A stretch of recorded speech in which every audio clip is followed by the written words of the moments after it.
यो हो जरिङ्गो। अङ्ग्रेजीमा यसलाई पोकविट्स भनिन्छ। यो संसारको सबैभन्दा उत्कृष्ट मध्येको र मानव स्वास्थ्यलाई सबैभन्दा बढी लाभदायक मानिने साग हो। यो नेपालमा जताततै खेती पनि गर्न सकिन्छ। यो सामान्य सुगर, प्रेसर, नसारोग, बाथरोग, थाइराइड, मुटु, मृगौला यस्ता कैयौँ समस्याको लागि फाइदा गर्छ। र खास गरी यसमा के हुन्छ भन्दा प्रोटिन, यति धेरै प्रोटिन हुन्छ कि प्रोटिनले तपाईँको मांसपेशी प्रणालीदेखि लिएर मस्तिष्कका कैयौँ समस्यामा यो एकदम लाभदायक हुन्छ। त्यसै गरी यसमा एकदम हाई फाइबर हुन्छ।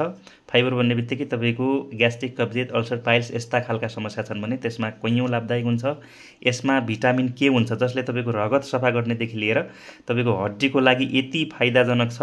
त्यसै गरी भिटामिन सी, यसमा प्रचुर मात्रामा एन्टिअक्सिडेन्ट हुन्छ। एन्टिअक्सिडेन्ट भन्ने बित्तिकै हृदयघात, क्यान्सर, दिमागको क्षमता, आँखाको क्षमता, छाला, हड्डी कैयौँ समस्याको लागि यो फाइदाजनक हुन्छ। यसमा भिटामिन ए पनि पाइन्छ। दृष्टि बढाउने, रोगसँग लड्ने यस्ता खालका स्वास्थ्यमा फाइदै फाइदा भएको यो चमत्कारिक साग यहाँहरूले प्रयोग